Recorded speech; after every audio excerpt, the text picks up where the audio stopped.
Je regrette de ne pas être des vôtres cette année pour le troisième forum. J'avais énormément apprécié l'exercice de l'an dernier qui intervenait au moment où les choses s'accéléraient autour du projet gazier au Mozambique. Et j'avais, grâce à vous, passé un bon mois au Mozambique pour comprendre un peu la situation de ce pays et puis la façon dont le projet gazier allait se mettre en œuvre. J'ai vu ce matin que la situation va à peu près dans le sens que l'on anticipait, c'est-à-dire ça va pas être facile. Euh, la situation on va dire, de désordre civil, de guérilla, etc., se précise. Et donc, voilà, pour Mayotte, c'est important à la fois de comprendre toutes les opportunités qu'il y a dans ce projet gazier et en même temps tous les risques qui sont liés à ce projet.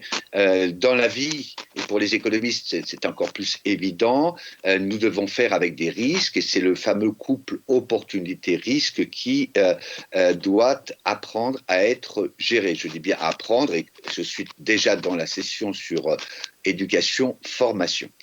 Grâce à vous, j'avais aussi, à partir de Mayotte, continué vers la Réunion et vers l'Inde. Et j'avais pu, pour la première fois d'ailleurs, survoler la totalité de l'océan Indien, ce qui avait donné de la consistance pour ceux qui étaient là l'an dernier à la problématique que j'avais développée, qui est que nous sommes dans un nouveau monde et que l'océan Indien sort un peu de la pénombre dans laquelle il faut reconnaître il était pendant les années d'après-guerre et qu'il devient une terre centrale, ou relativement centrale en tout cas à l'échelle du monde. Et vous savez tous comme moi comment évolue aujourd'hui la situation le long des côtes d'Afrique de l'Est, avec la présence bien sûr de la France, des États-Unis, mais aussi désormais de la Chine et de l'Inde. Et ça, c'est fait pour durer. On m'a proposé d'intervenir sur un sujet qui est bizarre pour un économiste, parce qu'en général, c'est plutôt les pédagogues, les sciences pédagogiques qui s'occupent de ça, qui est éducation et formation. Alors, j'ai accepté d'emblée parce que je suis en train de terminer un ouvrage qui est la suite de Chine Afrique, qui s'appelle Utopie Made in Monde. C'est un terme un peu bizarre, mais qui se conclut précisément sur l'utopie en gros du 21e siècle. C'est un monde de sagesse et la sagesse ne peut passer que par l'éducation et la formation. Peut-être quand même par rapport à l'an dernier, je vois qu'il y a une chose qui a un peu changé. Vous avez tous un masque. Bon, sauf moi, j'ai de la chance de m'être relativement adapté et de travailler d'un bureau qui est très isolé. Il y a donc voilà, l'épidémie du Covid-19 qui s'est invitée pour ce troisième forum. Alors, on peut l'interpréter comme une parenthèse, un mauvais moment à passer, donc on porte les masques et puis on va attendre en gros que le coronavirus disparaisse ou que les vaccins efficaces soient mis au point et permettent de repartir comme avant. Je pense que c'est une mauvaise interprétation. Il me semble qu'on peut l'interpréter aussi comme finalement un signe assez salutaire pour nous, indiquant que le monde d'avant n'était pas soutenable et que la rupture que l'on va observer pour les années à venir n'est finalement qu'un accélérateur des tendances qui étaient déjà relativement perceptibles ces 10 dernières années, et que pour ceux qui évidemment n'arriveraient pas à anticiper ces nouvelles tendances, on pourrait parler plutôt à ce moment-là de tendances, ce qu'on appelle des signes précipitateurs, des gens qui n'arriveront pas à s'adapter seront laissés sur le côté. Inversement, je suis moi personnellement très optimiste, les gens le savent, et donc je le perçois comme étant le signe que nous devons imaginer des façons de travailler autrement. Mon interprétation est que le virus biologique n'est rien à côté d'autres virus. Vous comprenez bien que la crise économique et puis les tensions géopolitiques d'ailleurs entre les États-Unis et la Chine, entre la Chine et l'Inde, ou bien en Afrique, la façon dont les choses évoluent dans un grand nombre de pays, le virus biologique n'est rien à côté de ces autres virus qui explique l'ampleur de la crise et je crois qu'il vaudrait mieux que chacun d'entre nous nous adaptions à l'idée qu'on n'aura probablement pas un scénario de crise et de reprise en V, comme on dit, c'est-à-dire que dès 2021, ça y est, tout sera derrière. Je pense qu'on va probablement aller vers une année 2021 encore très difficile et que probablement on est parti pour une sorte de décade, de décennie d'adaptation de nos façons de travailler. Qu'est-ce qui était en cause dans cette ampleur de la crise du Covid? Je pense que c'était un certain type de mondialisation mise en œuvre à partir des années 80 et qui a connu effectivement une expansion absolument remarquable. Mais comme on le dit à la bourse, les arbres ne montent pas jusqu'au ciel et donc il y a eu manifestement des choses qui n'étaient pas soutenables. Lesquelles? Je crois que ça tient en un mot la mobilité. D'ailleurs, c'est intéressant de voir que le confinement finalement reste la meilleure thérapie ou technique pour éviter que la pandémie ne fasse encore plus de dégâts. Mobilité de tous les facteurs de production, travail, capital, la consommation au sens du loisir de masse et bien sûr les ressources naturelles. Et tout cela était guère soutenable. On le sentait bien. Vous aviez, avec cette mobilité extrême du capital, des crises financières à répétition. Vous aviez une crise écologique, enfin, vous avez une crise écologique dont on voit bien jour après jour qu'elle est d'une gravité exceptionnelle. Et puis, vous aviez une crise sous la forme d'un chômage de masse. C'est indéniable. Et dans les continents qui, en plus, étaient portés par une vague de démographie rapide, comme l'Afrique, eh bien, vous aviez un chômage de masse structurel à l'origine de tout un ensemble de crises sociales. Alors, plutôt que de se lamenter, je pense qu'il faut se réjouir au contraire de ce que nous avons une meilleure compréhension de ce qui n'allait pas et qu'il faut retrousser les manches et adapter nos modèles autour de deux idées, enfin trois, que je perçois comme étant le cadre dans lequel on va s'inscrire pour parler de formation et d'éducation. Premièrement, ce qu'on peut appeler une mondialisation modérée. La mondialisation modérée, c'est un concept développé par un économiste brillant qui s'appelle Dani Rodrik et qui, depuis maintenant une dizaine d'années, a beaucoup travaillé sur le sujet en essayant de comprendre les déséquilibres de la mondialisation précédente.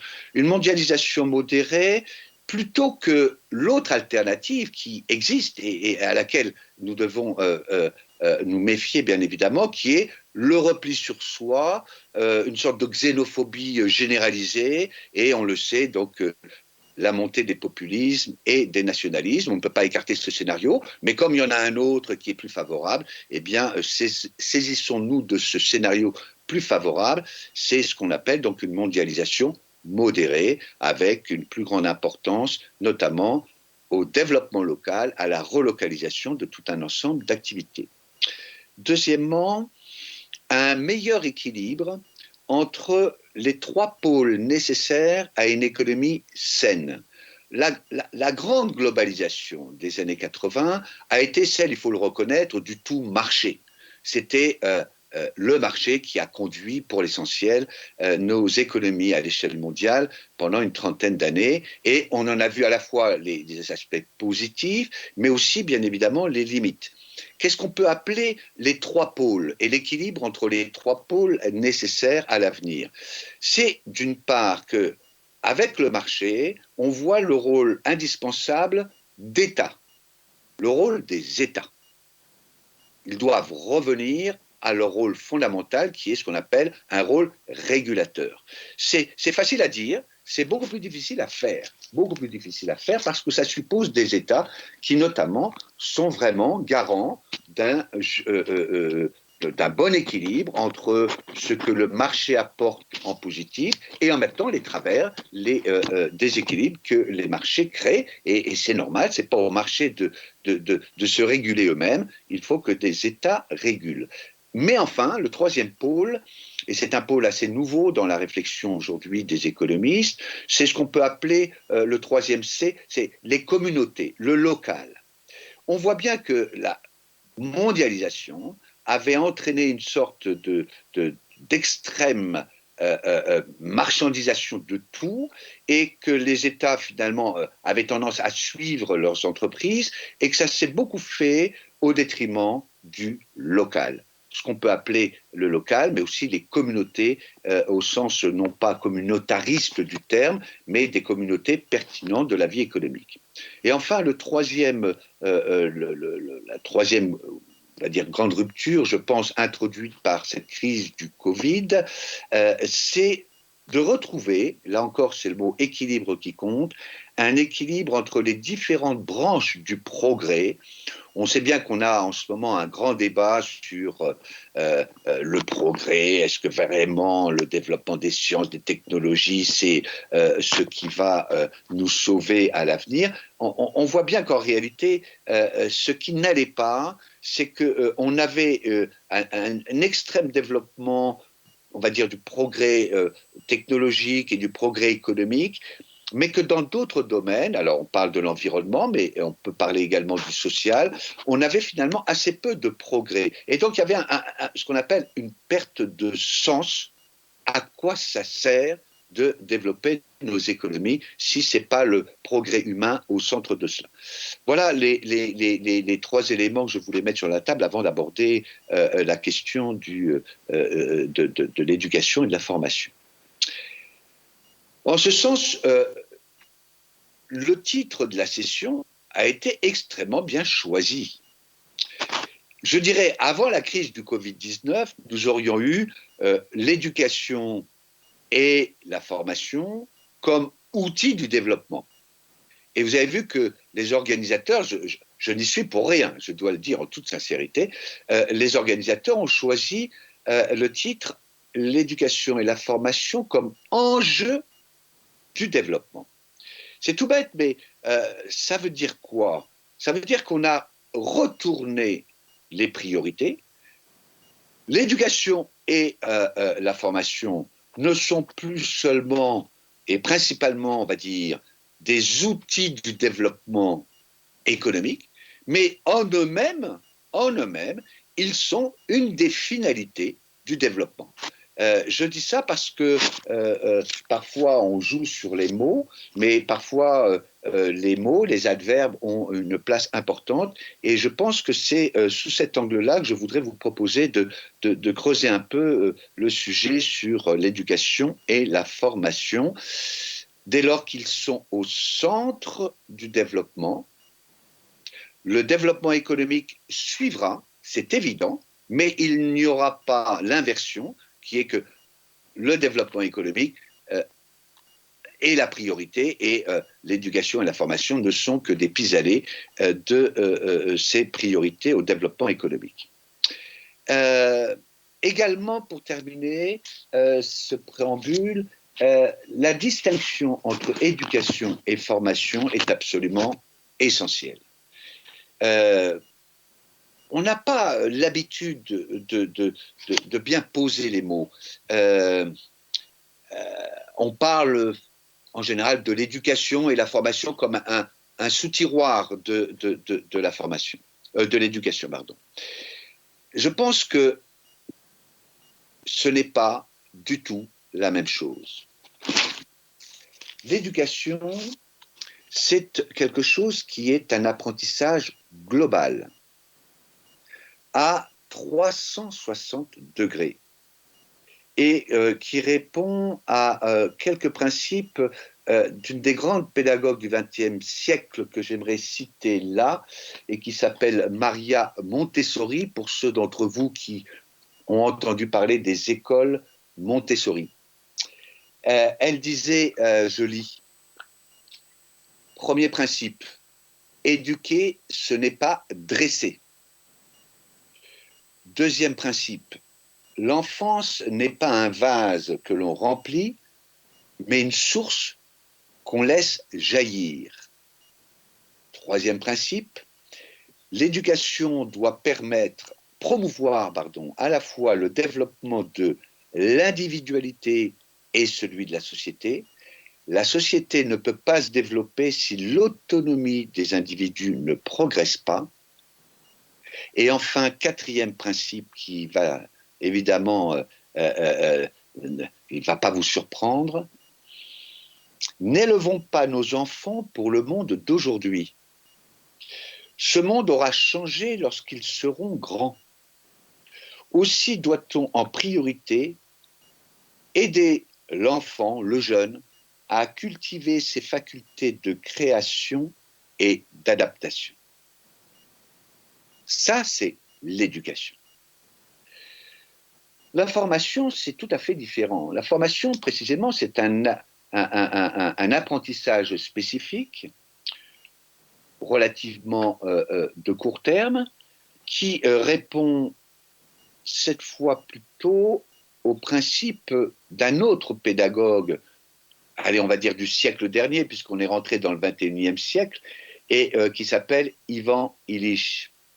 Ivan Illich avait travaillé sur le concept d'un livre qui avait fait fureur dans les années 60, qui s'appelait « La société sans école ». En réalité, Ivan Illich s'intéressait à la question de la formation et non pas de l'école au sens de l'éducation.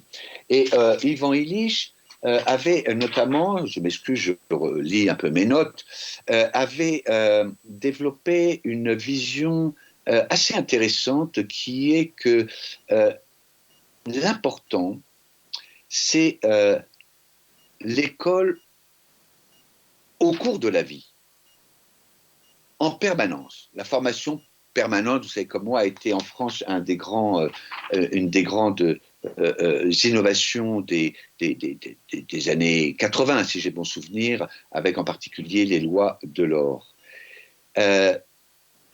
Pourquoi Ivan Illich insistait sur la formation permanente et au cours de la vie? Eh bien parce qu'on s'aperçoit que les choses ne s'apprennent pas dans les livres seulement par la théorie, mais elles s'acquièrent essentiellement par l'apprentissage et notamment par le transfert de savoir-faire entre, on va dire, la personne expérimentée et puis la personne non expérimentée. Et donc, l'idée était de favoriser le rapprochement entre ces deux générations. Alors, une école que j'aime bien en France et qui a mis ça en œuvre, qui s'appelle le CNAM et qui a quelques milliers de personnes chaque année qui viennent se former. Et on voit évidemment tout l'acquis que le CNAM et ce genre de formation a permis. Je voudrais maintenant aborder la question sous l'angle que vous avez peut-être vu dans le résumé de mon intervention, qui est trois questions. Premièrement, l'éducation et la formation, pourquoi? C'est tout bête, mais ça vaut la peine de temps en temps de se poser quand même cette question avant de foncer devant. Deuxième question, c'est l'éducation et la formation pour qui? C'est qui notre public? Et enfin, troisième question, c'est comment? Quels sont les outils d'éducation et de formation qui, dans le monde de demain, vous savez, on dit beaucoup le monde d'après, le monde d'avant, je trouve que ce n'est pas une formule qui est mauvaise. Sur le premier point, la formation, pourquoi? Et en particulier donc à Mayotte, au travers de ce que j'ai pu faire l'année dernière comme travail de terrain.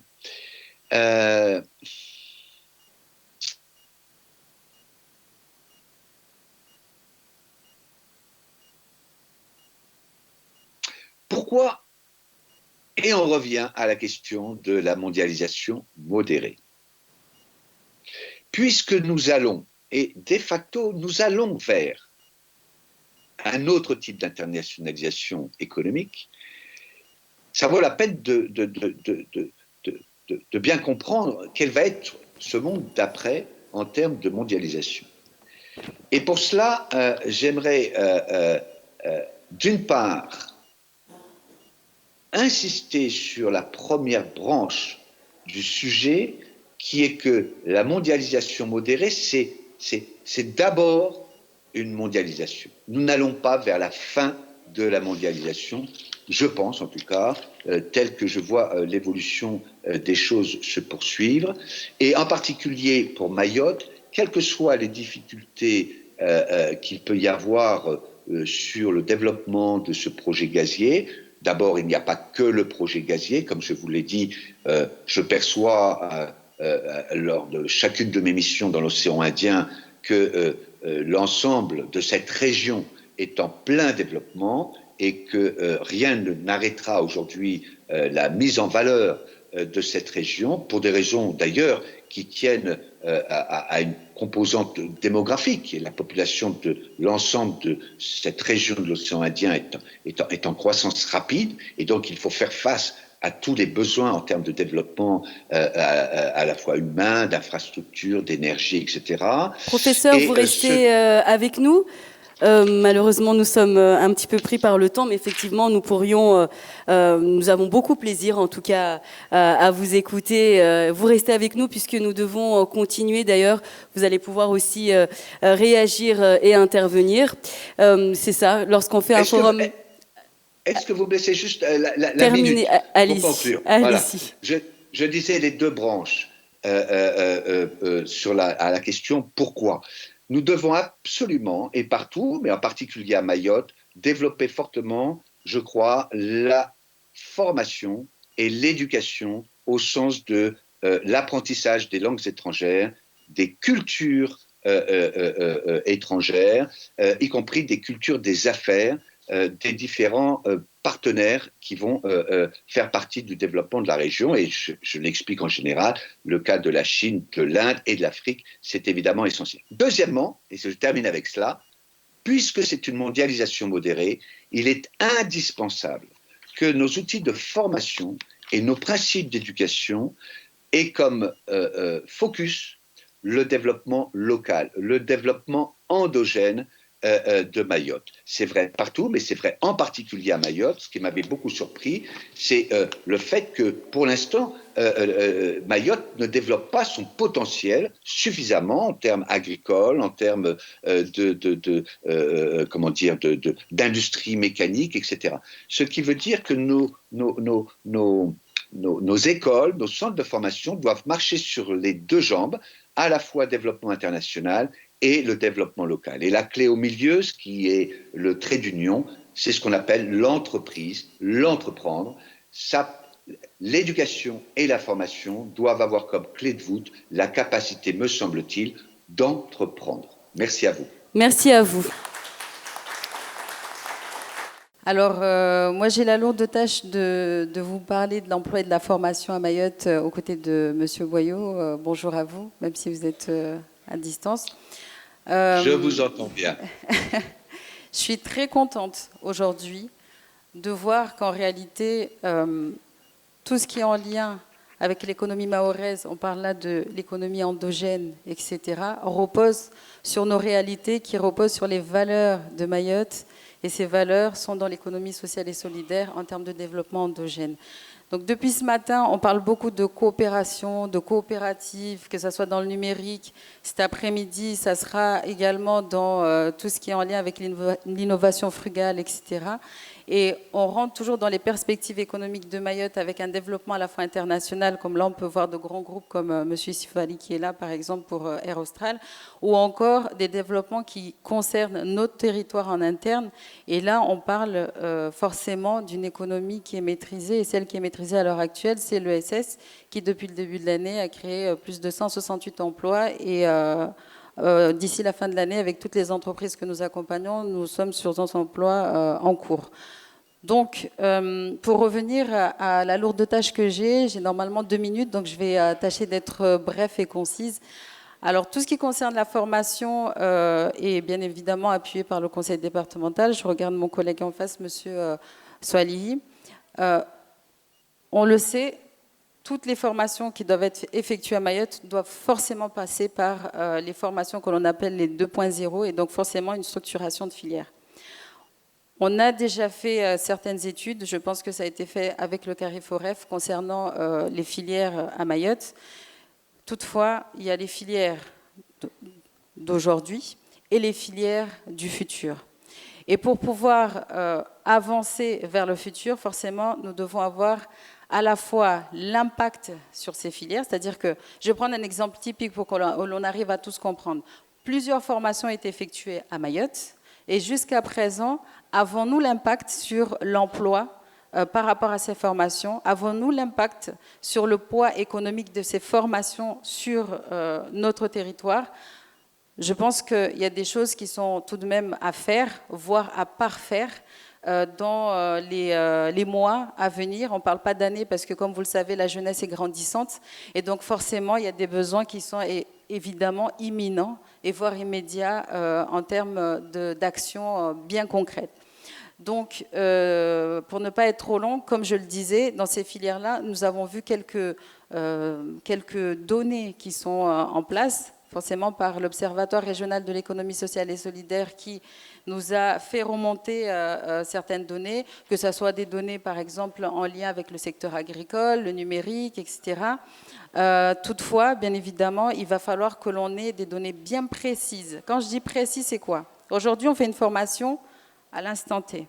Qu'est-ce qu'elle a donné dans les 6 prochains mois et voir qu'est-ce que l'on peut améliorer pour pousser une formation connexe ou annexe par rapport à celle qui a été donnée et pour que derrière on arrive à avancer. Vous savez, en Afrique, on est passé on va dire du tam-tam à la 3G, mais très rapidement. Hein. Et ce qui montre également que ça peut se faire, même si en Europe, il a fallu que l'on passe d'abord par les téléphones, on va dire le Minitel, les téléphones filaires, et ensuite, etc., pour qu'on arrive à avoir aujourd'hui nos smartphones assez innovants dans la téléphonie mobile. Donc, c'est pour vous dire que ça peut se faire, on peut y arriver. Ce qu'il faut, c'est qu'aujourd'hui, on se concerte, on est quelque chose de collégial, mais avec des données que l'on suit au cas par cas. C'est-à-dire que dans chaque filière, que l'on ait des données bien précises, que l'on fasse pas que l'on ne soit pas dans la territorialisation globale, mais plutôt dans la spécificité.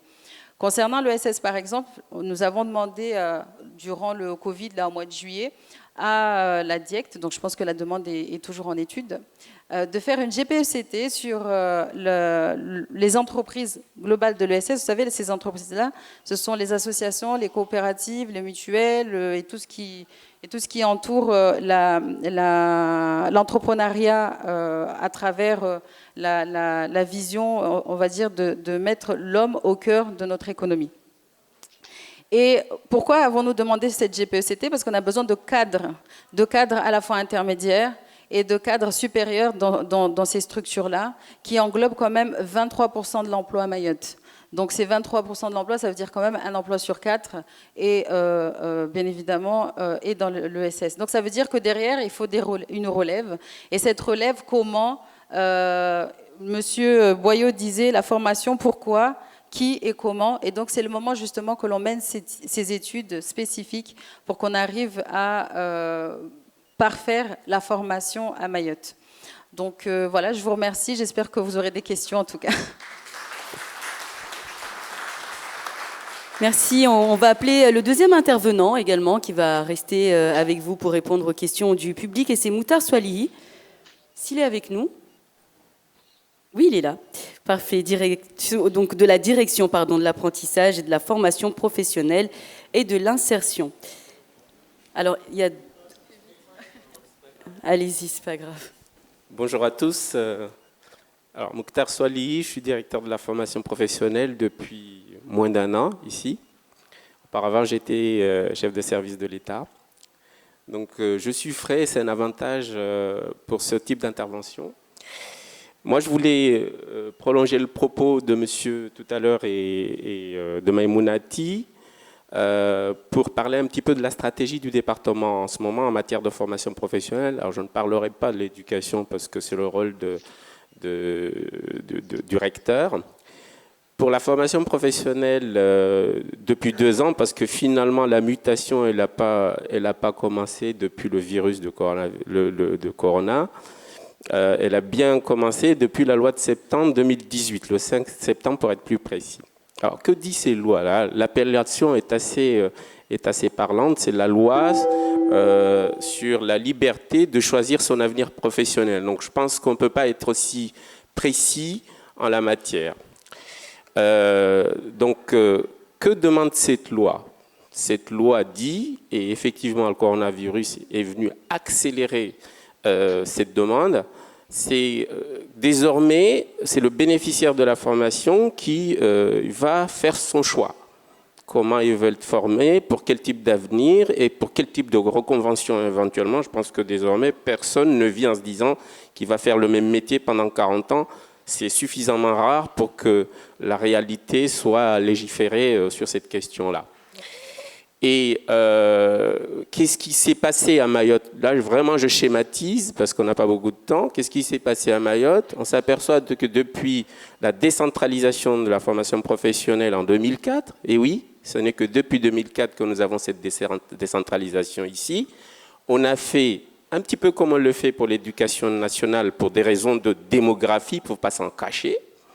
On a fait de la formation professionnelle de masse. On a fait passer dans des dispositifs de formation beaucoup de jeunes et sans forcément les résultats escomptés, comme le disait Maïmounati tout à l'heure. Désormais, la collectivité, en ayant pris la main au bout de quelques années, a bien compris qu'il fallait changer la mécanique, changer la culture pour s'adapter aux différentes mutations dont a besoin le territoire en matière d'emploi et d'économie pour le faire.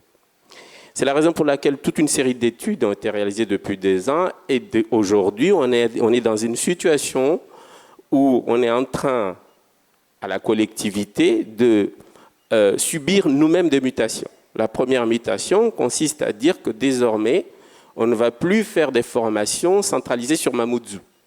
Il faut qu'on adopte toute une stratégie pour amener tous les acteurs, toutes les instances dans le domaine, dans les territoires. Pourquoi? Tout simplement parce que le jeune, et ils sont nombreux, on s'aperçoit bien que le jeune, on ne les a pas nécessairement, ou ils ont une multitude de freins et de difficultés pour se rendre à l'aise et disponibles psychologiquement dans les centres de formation qui sont quasiment tous à Mamoudzou. Donc, la première attitude, ça a été de dire désormais, on va aller chercher le jeune là où il est, dans les communes. D'où toute une stratégie de mobilisation des publics qui se fera nécessairement d'ici le début de l'année prochaine avec les CCAS, qui sont les services dédiés dans les communes. Ça, c'est un premier aspect. Deuxième aspect, il y a tout un accompagnement pour ce faire à destination des prestataires de formation, parce qu'aujourd'hui, le corona, là aussi, a été un accélérateur. On s'aperçoit que la méthode pédagogique est dépassée. Il y a des personnes en situation de handicap qui doivent pouvoir bénéficier de distanciel ou du virtuel. Il y a des jeunes qui ont des difficultés de déplacement, tout simplement, pour cause de moyens, qui ont besoin effectivement d'être captés dans leur village et dans leur commune. Et surtout, nous avons besoin aujourd'hui que le portage soit fait par les maires. C'est le maire qui sait où se trouve son gamin, c'est le maire c'est lequel pose des difficultés. Ça n'est pas uniquement la maire de Mamoudzou. Le maire de Mamoudzou, quels que soient ses efforts, ne pourra pas apporter toutes les difficultés qui se trouvent au sud, au nord et au centre. Voilà, aujourd'hui, le portage doit être fait par les maires dans leur territoire. Ensuite, ça, c'est un premier niveau de stratégie. Donc, avec les centres de formation qui devront désormais s'adapter, c'est fait, c'est porté par le CARIFOREF, qui est un outil de l'État et de la collectivité, et on y a mis les moyens nécessaires pour que le travail soit fait de manière efficace. À côté de cela, naturellement, nous avons besoin d'apporter des réponses immédiates, à court et à moyen terme, pour les entreprises locales. Parce qu'au final, il faut bien donner la masse salariale à nos entreprises localement ici. Et pour ça, nous avons deux problèmes. Vous avez un premier problème de jeunes, effectivement, qui ne sont pas nécessairement qualifiés. Donc, des dispositifs en cours de préparation nous permettront d'avoir une souplesse de commande en direction des entreprises. La direction de la formation professionnelle aura la capacité de recevoir des entreprises, un petit peu comme on le fait, je suis heureux que vous soyez là, on le fait un peu avec EWA, avec Air Austral, quelques temps, l'année dernière ou l'année d'avant, on le fait avec quelques entreprises qui se manifestent. Donc on va faire avoir suffisamment d'informations pour qu'ils viennent nous voir, pour être souple, réactive et apporter la masse salariale nécessaire. À deux niveaux, sur les premiers niveaux de qualification, et sur le niveau d'encadrement intermédiaire, parce que l'encadrement intermédiaire, c'est vraiment le parent pauvre de notre territoire. Pas l'encadrement supérieur, c'est vraiment l'encadrement intermédiaire. Pour l'encadrement intermédiaire, et je finirai avec ça, nous avons de plus en plus, alors oui, il faut le dire, moi je pense qu'on ne le dit pas assez, depuis quelques années, nous avons de plus en plus de jeunes à un niveau Bac plus 2, Bac plus 3, qui sont sur le carreau. Donc nous avons véritablement un atout. D'un échec, on peut transformer en atout tous ces jeunes qui sont dans leur commune, qui sont un petit peu déçus parce qu'ils se disent pourquoi avoir été jusqu'à Bac plus 2 pour n'avoir aucune solution. Je vous remercie pour votre écoute. Merci beaucoup et nous allons tout de suite vous donner la parole puisque le micro est encore avec vous dans le public. Si vous auriez des questions.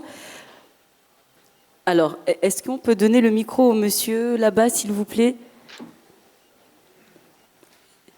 Jean-Joseph Boileau, vous nous entendez toujours bien? Parfaitement, et j'étais très intéressé par les deux interventions qui vont tout à fait dans le même sens. Le monde d'après, nous y sommes. Parfait. Et puis, par rapport à la question, si vous souhaitez également réagir, n'hésitez pas. Est-ce que vous m'entendez? Le micro marche? Oui, on vous entend. Marc Dubois, je suis maître de conférences universitaires au Centre universitaire de Mayotte, en économie précisément. J'avais dans un premier temps une petite question pour Monsieur Boileau, si vous me permettez. J'ai senti lors de votre exposé une certaine affinité au courant keynésien, il me semble, dans les objectifs ou du moins on va dire les idées que vous avez proposées pour l'évolution économique à venir. Et pourtant, malgré justement des points tels que la mondialisation modérée, ou encore l'idée de croissance saine, le retour d'un argument de régulation de l'État, j'entendais aussi beaucoup la notion d'équilibre dans vos propos. Une notion qui me semble très dangereuse lorsqu'elle est abordée dans votre genre de discours, alors que c'est une notion qui, au plan libéral, me semble plutôt découler des comportements individuels qui viendraient converger vers une situation d'équilibre. Là, je me demande, en vous écoutant, s'il ne s'agit pas d'équilibre purement normatif, et je me demande s'il ne s'agit pas finalement d'une notion d'équilibre à atteindre selon les objectifs de certains, et pourquoi pas ceux du gouvernement. J'ai une autre remarque, si vous me le permettez. Celle-ci s'adresse plutôt... On va aller rapidement, s'il vous plaît, oui, comme ça. Très bien, allez-y. Elle s'adresse plutôt à Monsieur Soeli. Je l'ai entendu dire sur la fin de sa prise de parole qu'il y avait de plus en plus de jeunes avec un niveau Bac+2, de plus en plus de jeunes avec un niveau... Ouais. Donc, de niveau Bac+3 aussi, qui étaient restés sur le carreau. Alors, je me demande en effet si la tendance est justement plutôt mauvaise à ce sujet. Ce qui est certain par contre, c'est qu'à Mayotte, à l'heure actuelle encore, les publics les plus vulnérables, ceux qui sont formés et qui ont des Monsieur, est-ce qu'on peut vous laisser poser la question directement, s'il vous plaît? Eh bien, les personnes qui n'ont pas de qualification. Je vous remercie. Alors, c'est ce que je disais au départ, en fait. Jusqu'à il y a un peu moins d'une dizaine d'années, c'était les bas niveaux de qualification qui n'avaient aucune solution, qui sont sortis du système scolaire. Aujourd'hui, nous avons effectivement, pour l'avoir vécu, par exemple en tant que chef de service de l'État, on fait partir, il faut bien le savoir ça, on fait partir tous les ans à Mayotte 4000 jeunes pour l'enseignement supérieur à l'extérieur. Je ne parle pas d'ici. 4000. Chaque année, et ça représente pour tout l'outre-mer 40%. Il n'y a que Mayotte qui fait partir autant de jeunes. Parallèlement à cela, chaque année, il y en a qui reviennent en vacances, mais on enregistre entre 250 et 300 gamins qui rentrent sans aucune solution. Ce sont bien des bacheliers. Et vient à se rajouter à cela ceux qui ont réussi et qui cherchent donc une solution d'insertion professionnelle parce qu'ils n'ont pas souhaité rester en métropole ou à La Réunion, par exemple. Donc, il y a à faire. Il ne faut pas se mettre la voile parce que sinon, ça devient une bombe. Donc, c'est un sujet et ce n'est pas incompatible avec la nécessité de se former ceux qui n'ont aucune qualification professionnelle parce que c'est le rôle premier de la collectivité en matière de formation professionnelle. Donc il n'y voyait aucune incompatibilité. Je dis simplement que comme les entreprises de Mayotte sont véritablement en difficulté sur le niveau de l'encadrement intermédiaire, nous avons un atout parce que nous avons des Bac+2, qui sont là et qui ne demandent que des petits accompagnements pour que la solution d'insertion professionnelle se concrétise réellement. Merci pour votre réponse. Une petite précision également. Voilà, moi je vais également compléter ce que disait Monsieur Soili ici. C'est que vous disiez tout à l'heure qu'il y a des publics qui ne sont pas qualifiés et qui sont également sur le carreau. Alors, il y a un dispositif qui s'appelle achat socialement responsable, reconnu par l'Union européenne comme étant une best practice. C'est-à-dire que nous sommes à Mayotte, le seul territoire ultramarin à avoir mis ça en place aujourd'hui. C'est d'insérer dans les marchés publics, à la fois ceux du département comme ceux de l'État, des clauses sociales et des clauses environnementales permettant à des personnes qui ne sont pas très qualifiées, mais qui ont besoin d'avoir une certaine employabilité, d'être insérées sur le marché. Autant c'est fait pour ces personnes-là, comme on va dire tous les marchés publics de maîtrise d'œuvre, également pour tous ceux qui ont un niveau type Bac+2, Bac+3 et autres, qui sont également sur le carreau et qui ont la possibilité quand même de trouver un emploi, même si c'est un contrat de quelques mois, mais au moins de ne pas perdre leur employabilité. Voilà, il y a quand même des choses qui sont mises en place, mais c'est également à compléter par les pouvoirs publics, s'ils m'entendent d'ici. Si quelqu'un veut bien. Merci beaucoup. On va aller également à une autre question. Courte, s'il vous plaît. Comme ça, on a beaucoup de questions et on aura beaucoup de réponses. On vous entend. Il faut allumer le micro. Allez-y. Bon. Nadia Toumji Verso Consulting, donc je suis dans le secteur privé, je dirige plusieurs sociétés et quand je vous entends, effectivement je suis d'accord avec vous monsieur, on manque de qualification, mais moi j'ai des difficultés. Mon entreprise ne peut pas se développer si je n'ai pas de ressources humaines. Et aujourd'hui je suis confrontée à deux difficultés, que ce soit des emplois qualifiés, très haut qualifiés, Bac+4, Bac+1, c'est ce que je recrute dans mon cabinet conseil. Les jeunes mahorais essentiellement, parce que moi je veux donner une couleur locale à mon cabinet, ne veulent pas revenir. Donc on a ce problème d'attractivité. au-delà de la qualification, parce que les qualifications existent, ils sont partis étudier en métropole, ils ne veulent pas revenir. Premier point. Deuxième point, on ne peut pas lutter contre la politique salariale de la fonction publique. L'économie mahoraise privée ne peut pas se mettre au même niveau de grille salariale et d'avantages que vous proposez. Ça, c'est le deuxième point qui nous freine, nous, dans le développement. Troisième point, vous parliez des Bac plus 2 ou Bac plus 3, l'encadrement intermédiaire, on en manque cruellement. Moi, je n'ai pas de manager et je suis obligée de faire le manager. Et aujourd'hui, que je recherche un serveur dans mon restaurant ou que je recherche un Master 2 en sciences politiques, j'ai les mêmes difficultés. J'ai exactement les mêmes difficultés. Donc, qu'est-ce qu'on fait pour, développer l'attractivité du territoire et ramener nos compétences ici, les faire garder, enfin, pérenniser ces compétences. Et deux, comment on peut accompagner, parce que, comme je vous le disais, un emploi de serveur, ce n'est pas un emploi non plus trop difficile, sur lequel on accompagne, nous, nos serveurs, mais on a des difficultés vraiment à les faire venir. Donc, est-ce qu'on veut travailler vraiment à Mayotte? Moi, je me pose vraiment la question aujourd'hui. On aura encore l'occasion de poser d'autres questions demain, cet après-midi également. Mais comme on vous le disait, nous avons des intervenants qui patientent avec nous depuis très tôt ce matin. Alors, je vous regarde si vous arrivez vraiment à synthétiser, à faire une petite réponse en 1 minute, tout en sachant que nous pouvons venir vous rencontrer directement. Les institutions, les organismes accueillent les Mahorais, les professionnels comme la dame qui a posé des questions tout à l'heure concernant les restaurateurs. Donc vraiment synthétiser la réponse et puis venir peut-être vous voir directement pour que vous puissiez nous recevoir directement dans vos locaux. Alors pour faire très très court, en réalité tout le monde a raison.